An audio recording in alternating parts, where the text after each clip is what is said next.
नमस्कार दोस्तों, बहुत बहुत स्वागत है आपका मध्य प्रदेश के 10 अगस्त के करंट अफेयर्स में। मैं हूं नीलेश और आप सभी का आज के करंट अफेयर्स में स्वागत करता हूं। शुरुआत करते हैं एक जानकारी के साथ कि यदि आप एमपीपीएससी 2025 को लेकर के टारगेटेड हैं तो आप 15 मंथ का यानी 15 महीने का एमपीपीएससी का मेंटरशिप प्रोग्राम एग्जाम गुरुजी का ज्वाइन कर सकते हैं, जिसके साथ आपको एमपीपीएससी मेंस के मुख्य परीक्षा के 3000 नोट्स मिल रहे हैं। 3000 के नोट्स मिल रहे हैं, पूरे मुख्य परीक्षा के नोट्स हैं। इसके बारे में डिटेल वीडियो और डेमो वीडियोस डाल दी गई हैं प्लेलिस्ट में, आप उनको देख सकते हैं किस प्रकार से प्रोग्राम चलेगा। उसके बारे में सब कुछ जानकारी मिल जाएगी। आपको इन नंबर पे व्हाट्सएप करना है या कॉल करना है। शुरुआत करेंगे आज के पहले प्रश्न के साथ कि मध्य प्रदेश सरकार द्वारा महिला उद्यमियों के लिए एक उद्यमिता सम्मेलन का आयोजन किया जा रहा है। ये राज्य स्तर का सम्मेलन है और पहली बार ऐसा आयोजन किया जा रहा है। तो इसका आयोजन कहाँ किया जाएगा?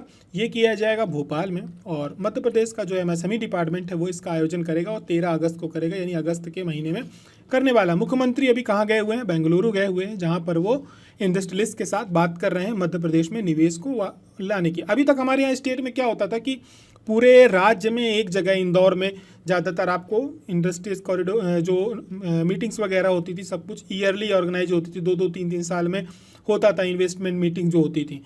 लेकिन अब सरकार ने क्या किया है कि इसको संभाग स्तर पे या जो ऐसे डिस्ट्रिक्ट्स हैं जहाँ पर इंडस्ट्रीज खड़ी की जा सकती हैं, जहाँ पे वैक्यूम ज़्यादा है, वहाँ पर ऐसे प्रोग्राम्स आयोजित किए जा रहे हैं और वहाँ पे देखा जा रहा है कि किस जगह पे किस प्रकार की इंडस्ट्री खड़ी की जा सकती है। लेकिन साथ ही साथ क्या किया जा रहा है कि हमारे यहाँ महिला उद्यमियों को भी बढ़ावा दिया जा रहा है महिला सशक्तिकरण के लिए, चाहे वह शहरी क्षेत्र हो चाहे वह ग्रामीण क्षेत्र हो। तो वहाँ पर कुछ औद्योगिक क्षेत्र जो हैं उनको आरक्षित किया जा रहा है महिलाओं के लिए। उनके हिसाब से महिलाओं को जो सिक्योरिटी पर्पज़ है, जो उनको इंफ्रास्ट्रक्चर चाहिए होता है, उन सब चीज़ों के लिए एक अलग से क्या किए जा रहे हैं, चीज़ों को आरक्षित किया जा रहा है। लेकिन साथ ही साथ ये किया गया है कि अब मध्य प्रदेश में जो उद्योग स्थापना के लिए जो भी अनुमति वगैरह की आवश्यकता होती है, उसमें कार्यालय जो कलेक्टर कार्यालय होता है वहाँ पे एक पृथक से प्रकोष्ठ बना जाएगा, यानी डिपार्टमेंट बनाया जाएगा और उसको चलाने की पूरी जो जिम्मेदारी होगी वो कलेक्टर की होगी और इसकी मॉनिटरिंग भी स्टेट लेवल पे की जाएगी। साथ ही साथ अब हमारे यहाँ रीजनल इंडस्ट्री कॉन्क्लेव का आयोजन किया जा रहा है। उज्जैन में भी हाल ही में किया गया, उसके बाद जबलपुर में किया गया, ग्वालियर, सागर, रीवा में भी इसके जल्दी आयोजन किए जाएंगे। बढ़ेंगे आगे की तरफ, बात करेंगे अगले प्रश्न की। ग्लोबिनोपैथी मिशन के अंतर्गत कितने जिलों में सिकल सेल जो मरीज हैं उनकी स्क्रीनिंग का कार्य किया जा रहा है? प्रदेश स्तर की बात हो रही है। तो वर्तमान में मध्य प्रदेश में 33 जिलों को क्या किया जा रहा है, उनकी स्क्रीनिंग की जा रही है। इससे जुड़ा हुआ जो प्रश्न है वो आपको अभी हाल ही में पीएससी के पेपर में देखने को मिला था। बात की जाए 33 जिलों में सिकल सेल के जो मरीज हैं उनकी स्क्रीनिंग की जा रही है। ये लगभग सभी आदिवासी बहुल्य जिले हैं। यहाँ पर जब चिन्हांकित कर लिया जाता है तो उनको 6 से जो 10 उसके बिस्तर के एक उपचार केंद्र भी बनाए जाते हैं। वहाँ पर उनको हाइड्रोक्सी यूरिया, फोलिक एसिड की दवाइयाँ वितरित की जाती हैं। इन दो दवाइयों के नाम आप याद रखेंगे क्योंकि हाइड्रोक्सी यूरिया और फोलिक एसिड ये लगातार दी जाती हैं और पेपर में कई बार उनसे रिलेटेड मेडिसिन का पूछ लिया जाता है। सरकार की योजनाओं में ये है भी। बात करी जाए तो हमारे राज्य में क्योंकि सिकल सेल के बहुत सारे मरीज हैं तो इसलिए हमारे यहाँ एक अलग से राज्य ग्लोबिनोपैथी मिशन की शुरुआत की गई है, जिसमें इसके लिए एक अलग से स्थापना की गई जहाँ पे रोगी की जांच की जाती है और उससे किस प्रकार से निपटा जाए इस समस्या से, इसके लिए उसकी क्या किए जाते हैं, उस पर कार्य किए जाते हैं। सिकल सेल एनीमिया मिशन की शुरुआत भी मध्य प्रदेश से की गई थी 2021 में। प्रधानमंत्री के द्वारा झाबुआ और अलीराजपुर में एक पायलट प्रोजेक्ट के रूप में इसकी शुरुआत की गई थी। तो शुरुआत 2 जिलों से की गई थी, झाबुआ और अलीराजपुर शुरुआत में। इसके बाद फिर 89 आदिवासी ब्लॉक जो है हमारे सभी के सभी को उसमें सम्मिलित किया गया था। फिर 22 आदिवासी जिलों में हीमोफीलिया और हीमोग्लोबिनोपैथी के लिए एक मिशन एकीकरण केंद्र की स्थापना की गई। लेकिन स्क्रीनिंग 33 जिलों में इसलिए की जा रही है, 22 आदिवासी जिलों को सरकार का मुख्य टारगेट है, लेकिन 33 जिलों में स्क्रीनिंग इसलिए की जा रही है क्योंकि कई बार जो आदिवासी होते हैं वो अलग अलग जिलों में भी अब क्या हो गए हैं कि रहने लगे हैं, तो वहाँ पर भी थोड़ा सा क्या किया जा रहा है, ध्यान दिया जा रहा है।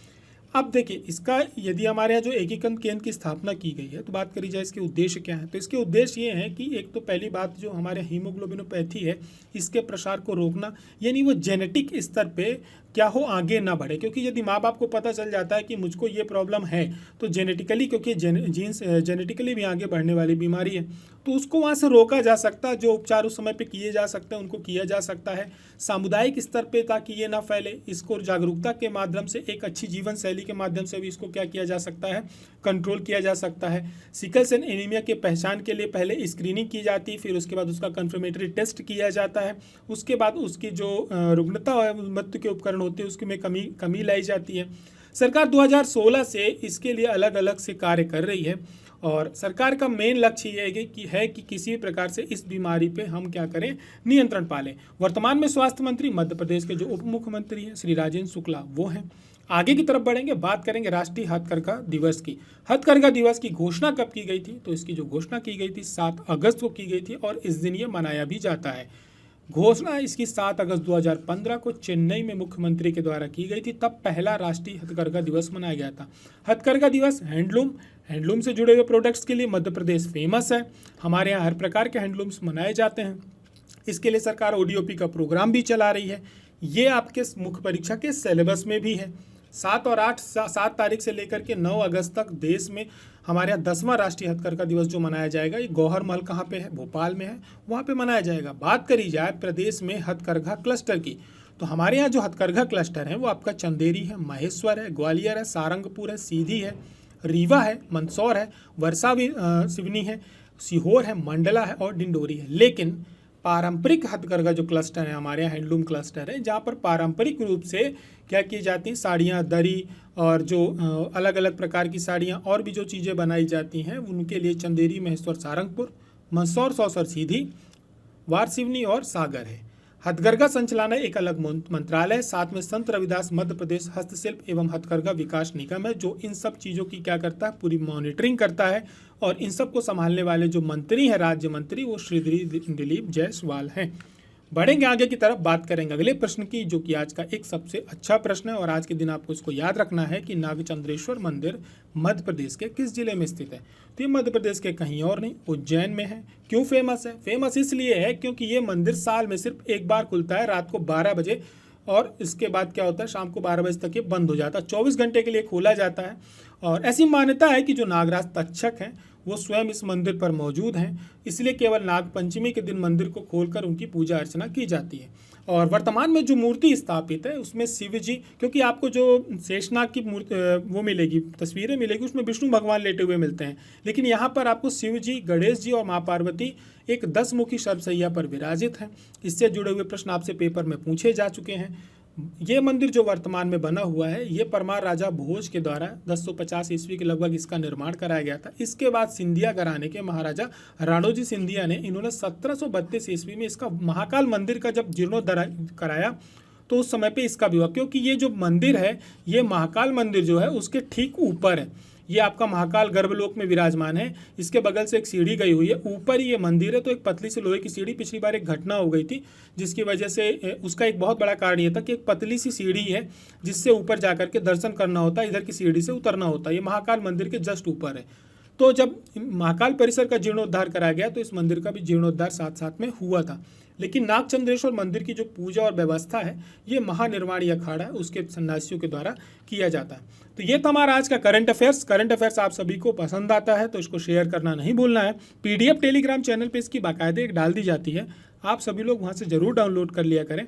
और यदि आप सेपरेट कोर्सेज लेना चाहते हैं सोशियोलॉजी और उद्यमिता प्रबंधन के, तो ये एग्जाम गुरुजी के प्लेटफॉर्म पे उपलब्ध हैं। आप एक बार में कोर्स परचेज करते हैं, सारे वीडियो आपको तुरंत एक्सेस करने को मिल जाते हैं। हमारी और आपकी मुलाकात अगले करंट अफेयर्स में होती है। तब तक के लिए अपना ध्यान रखें। जय हिंद।